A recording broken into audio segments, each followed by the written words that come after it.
Coming to you from the Forge of Freedom studio in the heart of America.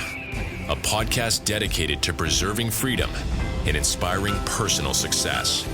Freedom is born and lives through you, the individual, and it dies in the shadows of tyranny. Motivating our listeners to become well-rounded, freedom-minded people with the body of an athlete, the mind of a stoic, and the spirit of a warrior. The tree of liberty lives on through you, the Forge of Freedom. And now here's your host, Alex Ooley. Hello and welcome to another edition of the Forge of Freedom podcast. I'm your host, Alex Ooley, and this is episode 69 of the Forge of Freedom. Today for Monday Gun Day, I've got Mike Ooley back in the studio. Of course, Mike, you know from previous episodes, is an attorney, a firearms instructor, and my father.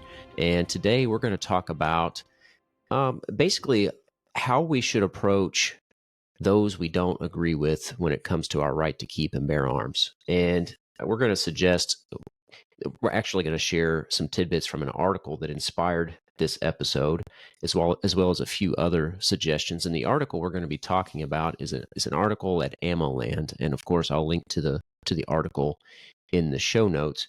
But the article is called 4 Questions to Ask Your Next Gun Control Debate. And I think the questions that are suggested in the article are good, but we want to get into the topic a little bit because, frankly, while sometimes it's fun to engage in debate where there's lots of mudslinging, you're not going to get anywhere that way typically. So we're going to suggest a different approach here. I think there's a spectrum in terms of approaches that you can take, but I think that the article points out some good notions here. So, Mike, first of all, welcome to the show, and looking forward to discussing this topic. Hey, I almost said good morning because we usually do these in the morning. There was some delay today, so it's afternoon. Yeah, good to be here. Yeah, and I'm already going to debate a little bit. Okay. Because I'm not going to suggest that you do anything necessarily in terms of your arguments. I'm going to suggest that you pick the most effective process for whatever you're trying to accomplish. Because I think a little bit of caustic attitude can get you where you want to be in some cases. But we'll talk about that a little bit more in a bit. Well, I think here when you're talking about caustic, it's more of an abrasive approach to the debate, right? Yeah. It's not even necessarily a debate. Oftentimes, it's I think what we have in mind is in social media where there's sort of this sarcastic back and forth sometimes, and you're not really debating the person so much as stating your position and like, this is where we stand. Yeah, and of course, a lot of times if you're doing this in social media, which I don't do, but if you're doing that too, I mean, I think sometimes you're not doing it for the person on the other side. You're doing it for somebody else that may be seeing it. But one other thing I want to, if I could, just a little bit, that kind of what led me to talk to you about this subject was one of the folks I listen to a lot is his gun talk radio, Tom Gresham. And he's lately, and I say lately, I don't mean the last few weeks, but he's a real advocate for not really, or for being more inclusive with respect to the people that we want to come to the Second Amendment community, and taking a more diplomatic. That's perfect. Yeah. Taking a more diplomatic approach to a wide variety of people to bring them to our way of thinking in terms of, our values and valuing freedom, particularly when it comes to gun rights. But he's talked about that on his radio show. He also, which you were in attendance, I watched over the internet. He also talked about this at the Gun Rights Policy Conference that was conducted 2 or 3 weeks ago, something like that, that's sponsored by the Second Amendment Foundation. And then this past week, I know I give credit where credit's due on all this, because as with most things, I don't have any original ideas. Masada, you put out a little, he puts out what you ought to read. I think maybe it's from Backwoods Journal or Backwoods Home Journal, yeah.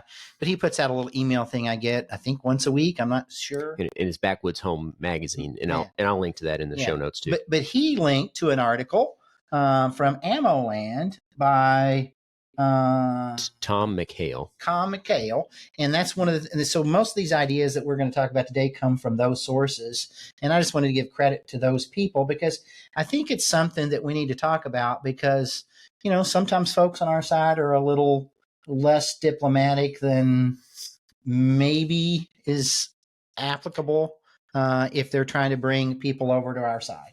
Yeah, and I think, like I said, I think there's a place, and like you alluded to, there's a place for a different type of voice depending on who the listener is. And oftentimes, all the gun rights groups that we've talked about are great organizations. Second Amendment Foundation, Gun Owners of America, Firearms Policy Coalition. Highly recommend that you support each of them to the greatest extent that you can. But Firearms Policy Coalition, for instance, takes the more abrasive approach oftentimes, at least on their social media. And I know they've caught some flack from some other folks in the Second Amendment advocacy world, but they stick to their approach. And I think it's good to reach some people, but not everybody. Yeah, let's give an example. Yeah. I mean, I like it. Okay, and this is one area where it works. And I want to give an attaboy to the Firearms Policy Coalition. They are almost always first, or nearly first, with this litigation that goes on, whether it's about force reset triggers or pistol braces or new mech, whatever it is. They're always out there at the edge challenging the government tyrants with regard to the Second Amendment. But they are a little more raw with their social media and some of the things they say. For instance, here's an example here on Twitter, and I'll share this as well. If nothing else, so you can have access to their Twitter page. Yeah, and follow them. They're really active on their Twitter account. But it says, someone on X, I keep calling it Twitter, on X says, "I won't have any kids until the Second Amendment is abolished. I'm sorry, but I don't want my kids to fear for their lives every time they are dressed up in their uniforms. Congress must act immediately." And so they posted that, and the Firearms Policy Coalition responded and said, "You not reproducing is a net benefit to society." So that is the opposite of diplomatic, and I think is obviously not going to garner the support of this person that they're responding to. Yeah, I don't think that person sent them money. No, exactly. But I think it helps embolden the people who do support them. But I send them money. I like them. I send them money every month. So that's one way where you can be a little raw, speak the truth, and some people are going to like that, and you're going to, it's going to accomplish a goal, which they do need money. I mean, regardless, they need money to do this litigation. So in some respects, being less diplomatic can serve your goals. Yeah. And we're going to get into the article here in just a moment, but that's one point that's really important, is knowing your audience and knowing who you're trying to reach. And that may change depending on who you're talking to, whether that's in a personal conversation or on social media or otherwise. So knowing your audience is incredibly important.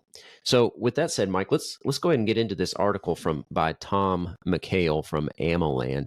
Again, it's called 4 Questions to Ask in Your Next Gun Control Debate.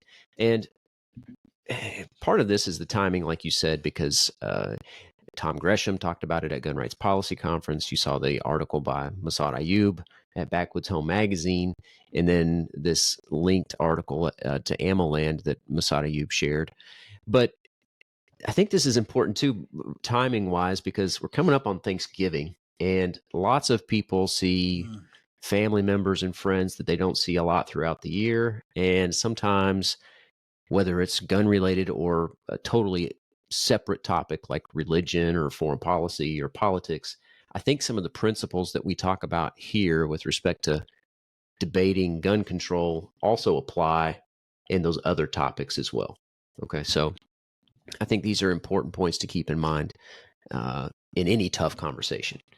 So with that said, Mike, let's get into the article a little bit here. Again, 4 questions to ask in your next gun control debate by Tom McHale. And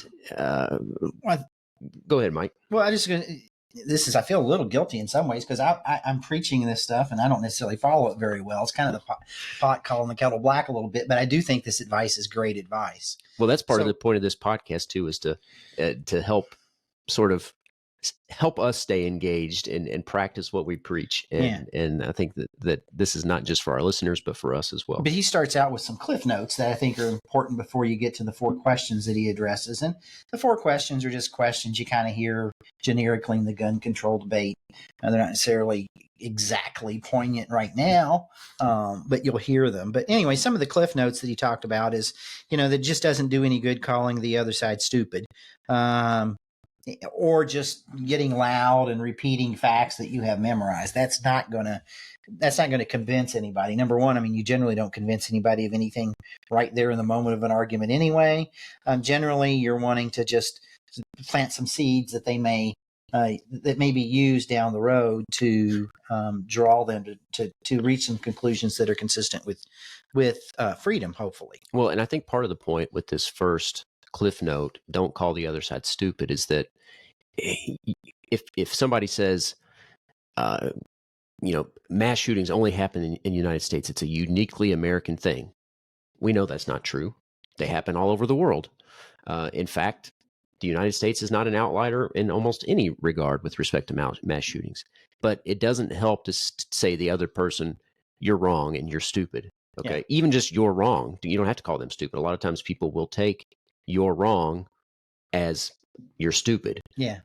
So it might be more like, I've done some research on that. And in fact, per capita, the United States doesn't lead the world in murders. There are these, you can pick out a few things where you can use to start, talking to people about it. Look that up or whatever. And John Lott is a great source for that sort of thing. Yeah. And obviously it helps to know your position and know, I think even more, know the position of the person that you're speaking with, because you have to know their arguments as well or better than they do. And this is a point that John Correia makes, and you mentioned Tom Gresham spoke at Gun Rights Policy Conference. John Correia also spoke in a similar vein at Gun Rights Policy Conference. You have to meet people where they are, and you have to figure that out. And a lot of times you do that through questions, not through blanket statements about they're right or they're wrong. Yeah, because you got to remember these people have been a lot of times inundated with these statements, and they've come from, Barack Obama has made some statements which were just clearly, unequivocally, factually inaccurate. Yeah. And people think he's credible in lots of other areas. Some people do. And so they're going to take that as word. They hear those same things in the media that are repeated. So they begin to say, hey, these things are true. They accept them as true without any real evidence of the truthfulness of the statements that they make. So I think that's important and start asking questions. Hey, did you know that? Whatever. Yeah. So the other cliff note that we have here is one that I think is pretty good. I never thought of this before. I thought of the list. You need to listen, and I'm not good about that. You need to be quiet. Don't interrupt. Let them speak. But what this cliff note also says is what you're doing there when you're silent, you're listening, you're assimilating what they're saying. In effect, you're buying time credit so that you can speak after they've made their point. So I think that's a good thing. It's always a good thing to listen and try to be quiet. Once again, the pot calling the kettle black here, but that's one of the things we need to do better. Yeah, that's one thing that not everybody is good with social cues, but I think for the most part, people try to find balance in a conversation. And one of those ways is with time, not just information. And sometimes you won't find that balance, or you'll be in a conversation with somebody who just talks. But oftentimes, if you listen, you can find out where they are. Like number one, like I said with John Correia, but also you can find out what their assumptions are, and you can ask questions about their assumptions and challenge. It's almost a Socratic dialogue. They'll say all this stuff, and you got to make sure you listen to it and ask them about that assumption that they made or that assumption that they had, because that's where you really break down the foundations of their view and get them to reconsider their position. You don't tell them what to think. You listen to their position, and then you question them about the underlying assumptions. Yeah, and we'll give some examples about that. We'll get to some meat and potatoes in a few minutes, how you can do this. We're going to talk about Australia, for instance, and some of the assumptions people make about the effects of gun control in Australia. So yeah, that's what you're talking about right there. So we've got 4 here. You've talked about 2 cliff notes. What's the next one there, Mike? I've already mentioned this. Really, people are not going to change their minds right there in the middle of the argument. Mm-hmm. You're giving them things to think about, questions, and maybe over time they'll hear it's from somebody else, or they'll think about it. I know me, when I have a problem that I'm trying to solve or come to some conclusion about it, maybe at 5 o'clock in the morning when I wake up, that some idea hits me or whatever. And that's the same way with most people, I think. So they're not in the middle of some heated argument. They're not going to change their mind. That's for sure. I've had this experience. I'm sure you have too, Mike, where you heard something years ago and it didn't really make sense to you at the time, or you weren't able to digest it. But then years later, it just sort of clicks. And through your experience, through other knowledge that you've acquired, that seed that was planted years ago suddenly produces fruit, and it all comes together and makes sense. And that's what you're trying to do with it. You're not trying to convert somebody right there on the spot, trying to plant the seed so that hopefully someday there will be a harvest, right? Yeah. Or so they'll ask really what you want to happen. What I want to happen when I talk to people, I want them to ask questions of the media or other purported authorities that try to make conclusory allegations with regard to gun control, so that person that hears that, they have some information, ammunition to question what's being preached to them. Yeah.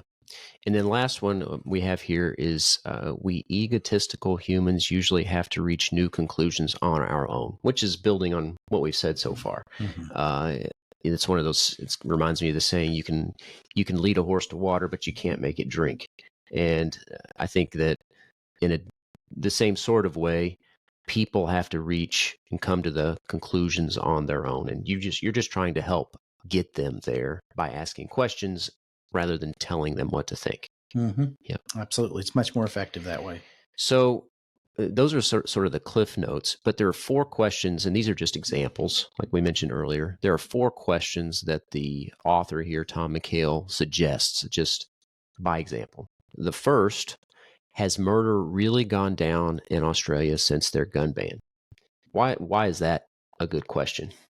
Well, because you'll hear that time and time again, particularly from what I think are maybe low information anti-gunners, anti-gun people, anti-freedom people. You'll hear, it worked in Australia, so we need to replicate that, do it here, and it'll work here. And there are a couple things that this article points out, which we've pointed out too before this article. One of the things it talks about, when you think about this, it talks about a gun buyback. Well, what's a buyback? If you mean the gun that we never bought it from the government in the first place, how can the government buy something back that it never had? And it never had or never sold. So anyway, that's a misnomer. And the other thing, the fact that it's a buyback is, well, there are some quote buybacks that that are voluntary. You'll see here in cities, but what we're talking about with Australia was a gun ban. Mm-hmm. Men with guns will come and see you if you do not comply with the law. That's the sort of gun buyback we're talking about here. Yeah. And women with guns will come and forcibly take stuff from you. Yeah. And send you to jail if you don't comply. But the other thing that's good about this question is you mentioned John Lott earlier, and of course encourage people to go to crimeresearch.org.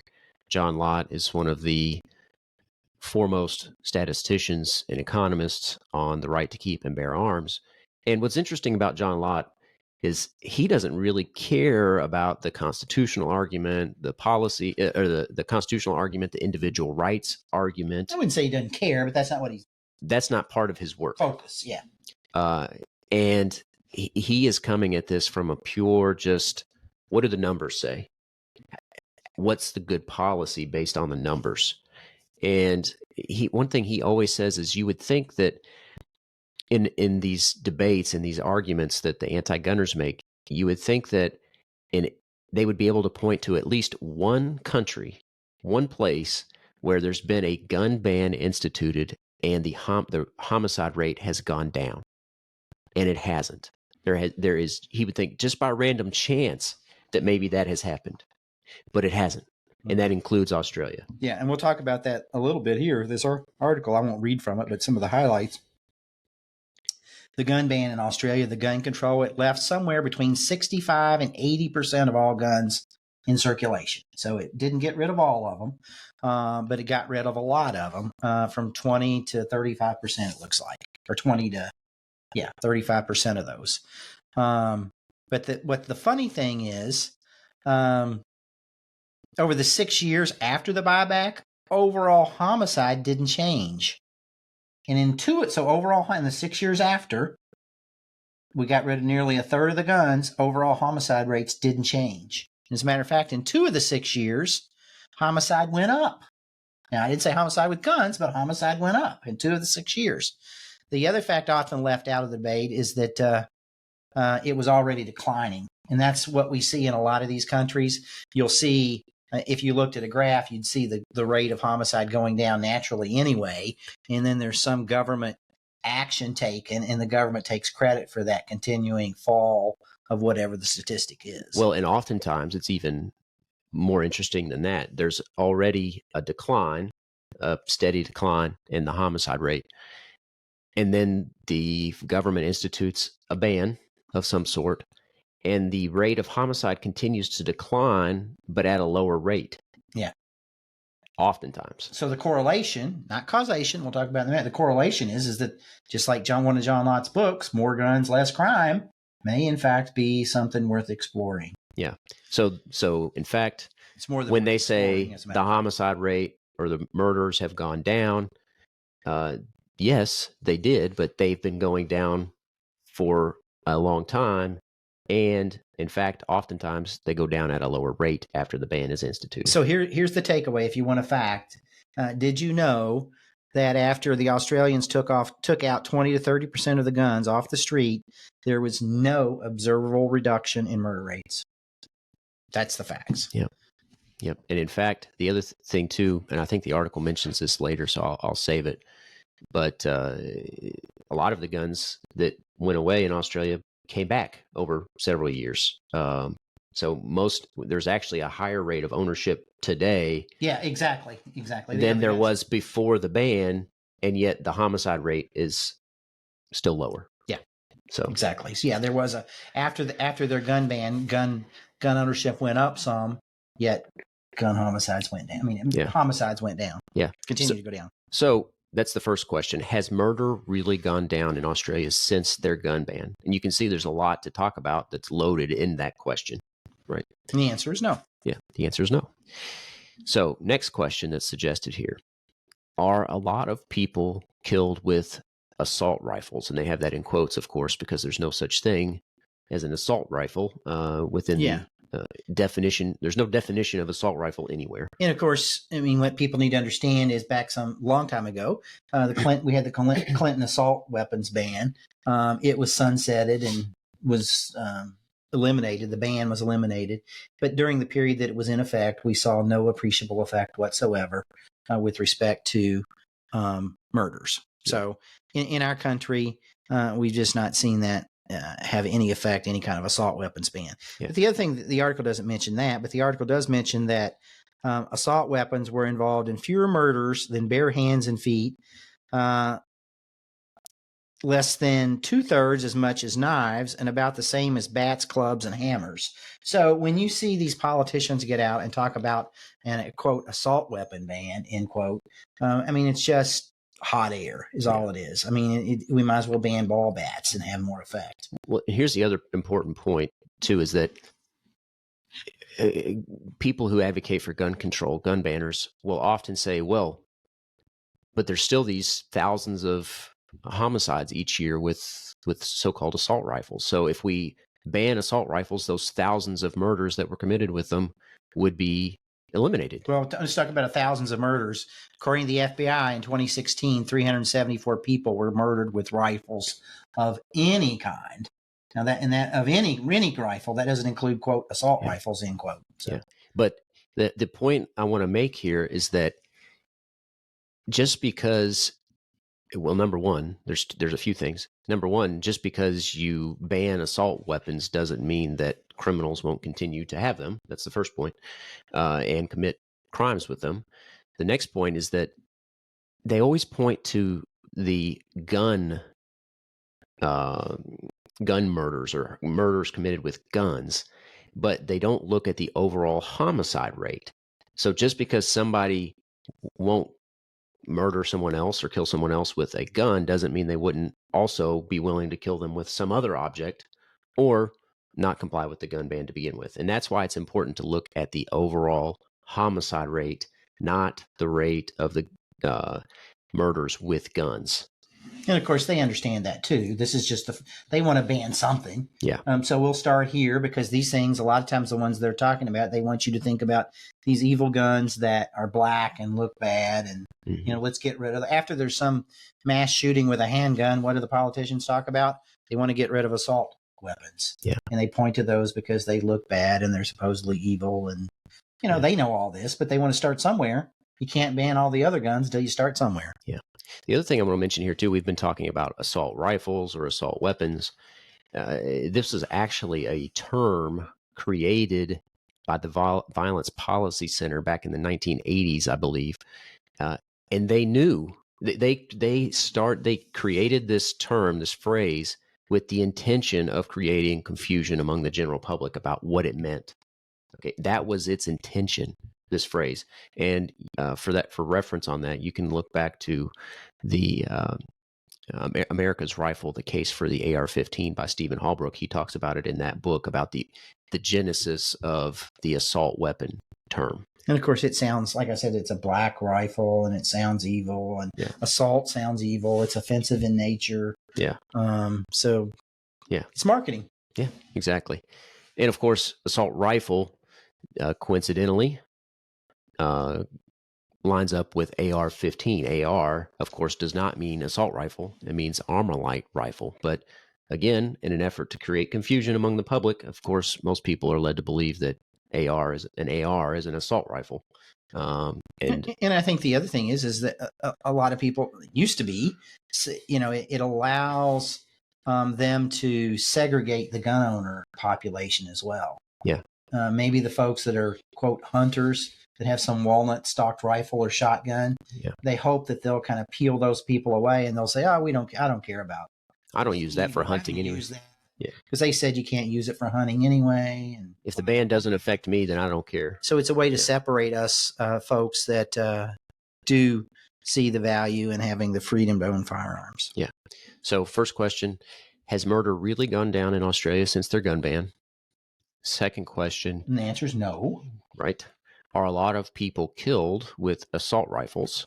And the answer is no. Well, right. I mean, a lot is no. In the big scheme of things, very few people. Well, and in fact, the article mentions that rifles are used to commit murder at a rate compared to handguns of 19 to 1. So handguns 19 times for every one time a rifle is used. Yeah, and it also mentions drunk driving. Right. Phenomenal amount of deaths that are caused by drunk driving, which, by the way, I'm going to mention this right now.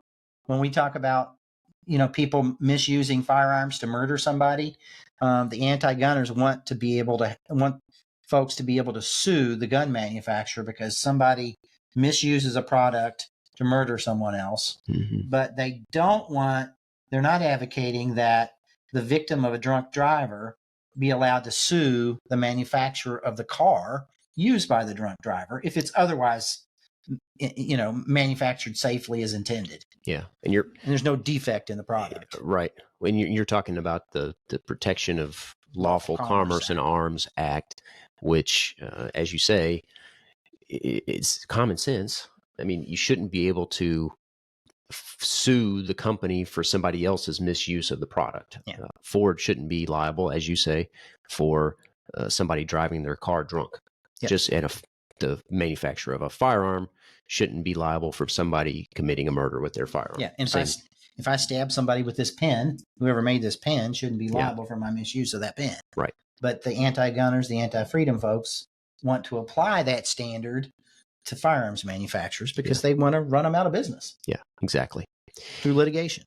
So the next question, the third one, what do you think is involved with more deaths, guns, alcohol, or drugs? And we've alluded to this a little bit with the drunk driving, but the article here compares some of the numbers between guns, alcohol, and drugs. You want to say a little bit about that, Mike? Not much, because you're the ones that's going to go off on this one for sure, because we're going to talk about the war on drugs here.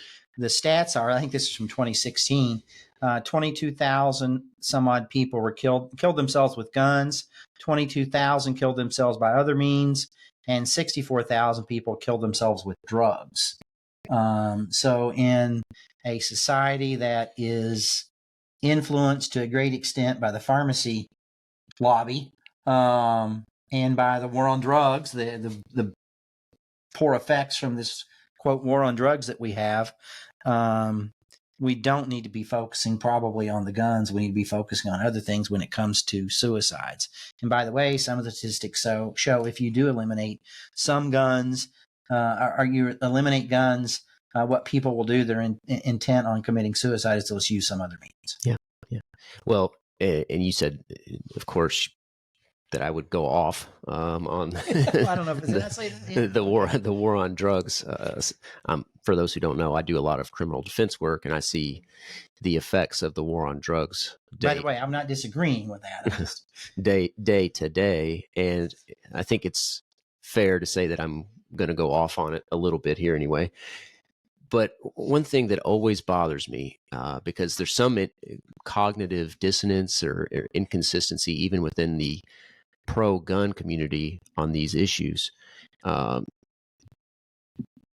our right to keep and bear arms is fundamentally based in the right to self-ownership, the right to protect our own body, and the right to protect it against others who would intend to do us harm.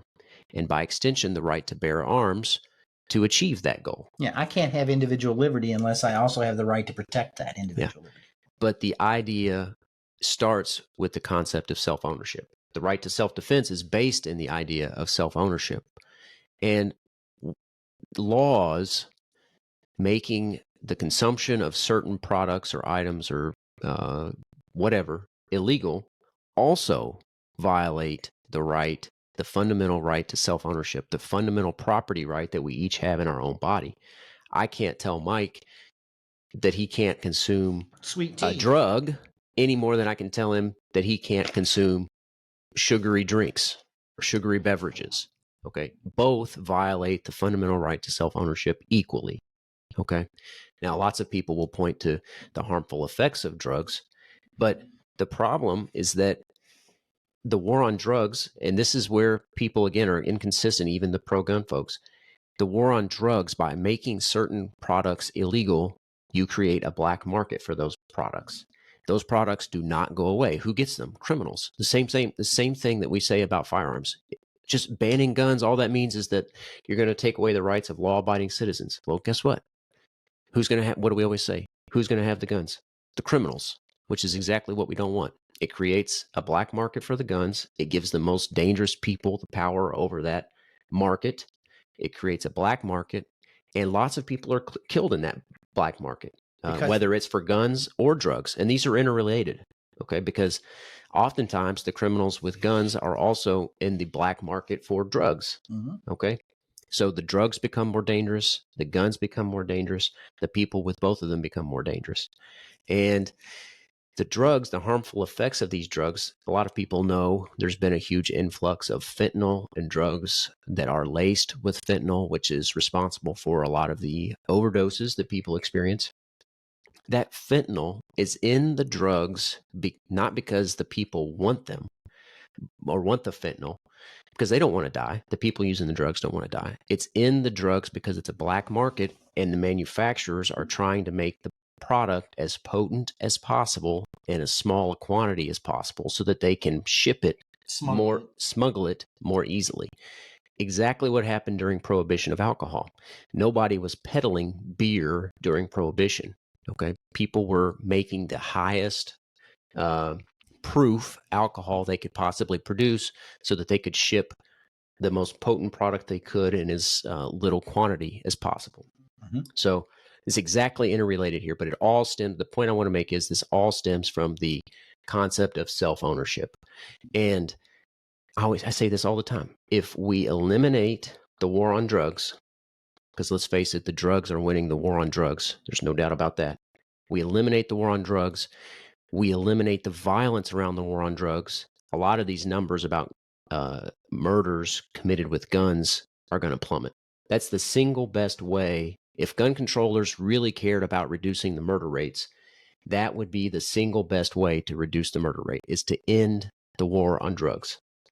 And you'd shut down the violence associated with the war on drugs, and the drugs that people are using would be less deadly. Yep, and we're not advocating the use of drugs by any stretch of the imagination, but the war on drugs is not helping people avoid or get out of their addictions. It's probably making it worse. And the war on drugs, along with probably some of the anti-terrorism stuff, has probably caused a greater erosion of individual liberty, particularly with regard to the Fourth Amendment, than any other, quote, war in at least in American history. Yeah. So it's produced nothing, at least in my mind, unless you're a government agent who gets a nice salary and a pension from participating in the war on drugs. It's done nothing in terms of reducing harm to the American public generally. And it's certainly done nothing for our pocketbooks in terms of taxpayers. Yeah. It's all these devastating effects have been accomplished. Okay. Devastating effects accomplished at a huge expense. Yeah. Huge expense. So anyway.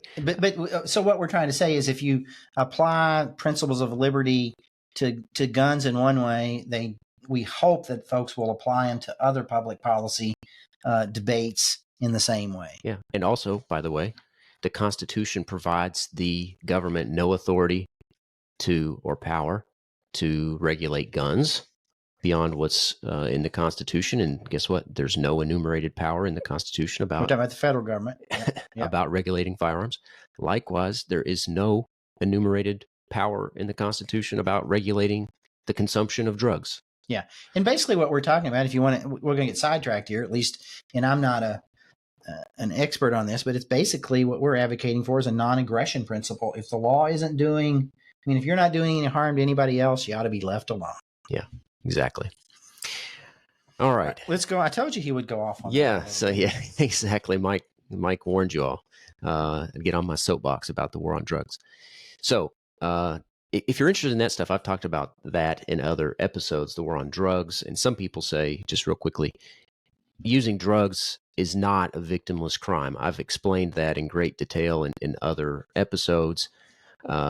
It's this fundamental confusion about what a crime is and should be, and what right we have to dictate what other people can do with their own bodies.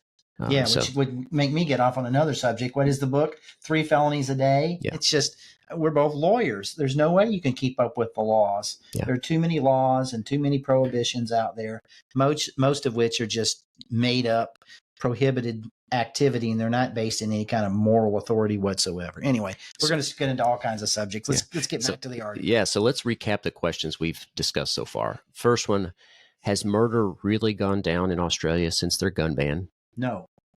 Are a lot of people killed with assault rifles? No. What do you think is involved with more deaths, guns, alcohol, or drugs? And by far, drugs. Drugs. And then alcohol. And alcohol. And then finally, the last question that's suggested here by the author, does England have fewer murders than the United States because of gun laws? And what's important about that question, Mike?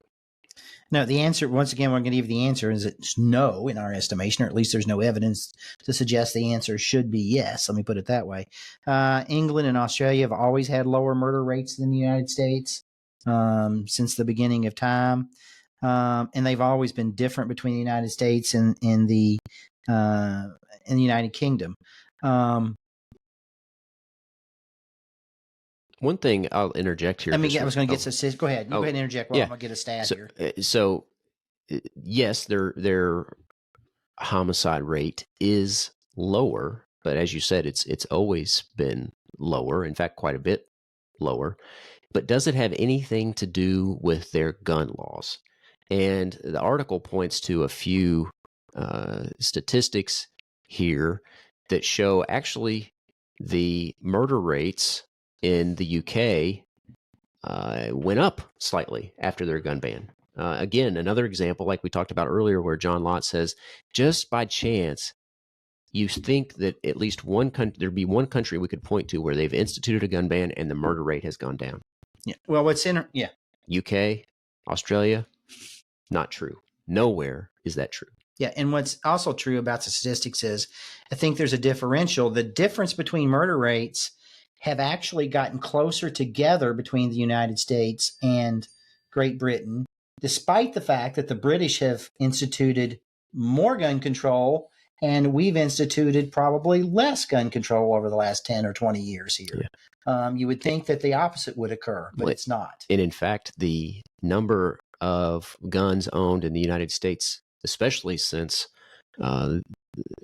President Obama was elected in, when was that, 2008, has skyrocketed. I mean, the number of guns sold in the United States, Obama was the greatest gun salesman in the history of the world.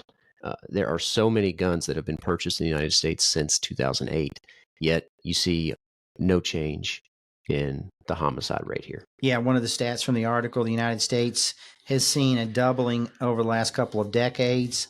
And if you believed, that gun control correlates to lower murder rates, you would think that murder rates would have gone up in the United States, but they haven't. They've gone down. As a matter of fact, they fell in half over the last couple of decades. Yeah. Another stat is when England banned virtually all handguns and other types of guns in 1997, you would think murder rates would fall, but they didn't.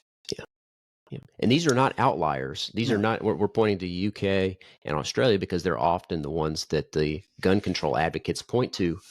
But there are numerous other examples of countries that have instituted bans where there's either been no effect or the homicide murder rate actually went up. Yeah. And like I said, the difference in rates have gotten closer together while they've been more constraining in terms of their rights and the ability to own a firearm, and we've become more free.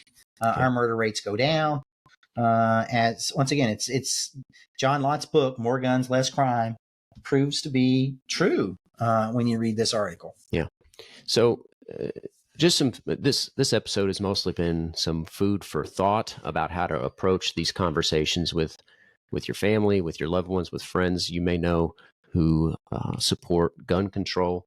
But this article, and I think at least me, I suggest that this approach is more effective with most people than the abrasive approach where you're just name calling or calling people stupid or just blankly saying that they're wrong. Listen to them. Find out where they are, what their assumptions are, and just plant the seed. Ask a question, and hopefully you'll lead them down the path to freedom. Yeah, I mean, I think that's great advice. Like I said, I'm the pot calling the kettle black. It's difficult for me to do, but I think in maybe most, if not, I won't say all yet, because there are sometimes I think when it's effective just to be blunt. I'll leave it at that and completely honest. But I think you give good advice. I think this article gives some good advice here. And what was trying to think of his name now. Gun Talk. Tom Gresham. Thank you. Sorry about that. Tom Gresham gives some good advice. So I think people ought to follow that. But I want to mention one other thing too. I think another thing that we can do with folks like this when we're around guns, let them know you're a responsible gun owner. Make sure you practice the safety rules of always keeping your firearm pointed in a safe direction. Always keep your finger off the trigger. Always treat all guns as they're loaded. Always know your target, what's beyond. Be able to talk about those things to people. Demonstrate that you're a responsible gun owner. Demonstrate that you're a responsible person, and they'll listen to you. Read Heller versus DC. Read Bruen. Alex can link. We've talked about those in the past. Understand the law with respect to firearms, and show that you're a thoughtful, responsible person. And I think that provides you with more credibility as well. Yeah, a lot of the gun control advocates just think that the gun community is full of a bunch of blowhards, but we're not. And most of the gun community is very thoughtful, very intelligent, very educated. And so make sure that whenever you're in conversation with these folks, you I mean, obviously don't act pretentious or anything, but let them know that you're responsible, and don't provide them with ammunition, so to speak, that they're just a bunch of hotheads. So that's the message that we want to convey. With that said, Mike, anything else you'd like to add before we close up the show here? We've talked about how hopefully you can think about what you're doing in terms of your own strategies out there in terms of dealing with folks, but don't forget about those gun organizations, Firearms Policy Coalition, Gun Owners of America, Second Amendment Foundation. I'm not sure I've left out some, but those folks need support too. If you can give $5 or $10 or $20, give it to them, because there's a lot of litigation going on out there that's very important. Yeah, indeed. All right. Well, thanks, Mike, for coming back on the show. I hope everybody enjoyed the episode, learned a little something. Keep it in mind during your next conversation with a gun control advocate. Like I said, throughout the show, I'll link to a lot of these resources in the show notes. I'd encourage you to check out the show notes and check out those resources. But also, I post every episode on our website at forgeoffreedom.com. You can find each episode and all of the show notes there so that they're easily searchable. So I'd encourage you to go and check out the website as well. You can also follow me on Twitter or on X at Forge of Freedom. I post there a fair amount and share quite a bit of content as well. So make sure to check out the website and the Twitter page for Forge of Freedom. So sometimes when you're the Forge of Freedom, you have to be a little nuanced rather than completely forging. Yeah. So. Yes, exactly. All right, everybody. I hope that you, like I said, I hope you enjoyed the episode. Please like and subscribe to help us spread the message of freedom. And next week for Monday Gun Day, I think we're going to be talking about trainers that you should know about if you're a gun owner and you want to take your training and your skills to the next, and your mindset, more importantly, to the next level. So stay tuned for next week's Monday Gun Day episode. And until then, remember, you are the Forge of Freedom. Thanks for listening to this episode of Forge of Freedom. Be sure to subscribe wherever you heard this podcast so you never miss a future episode. For more information or to connect with Alex, you can go to forgeoffreedom.com or follow him on Twitter at Forge of Freedom. Until next time, remember, you are the Forge of Freedom.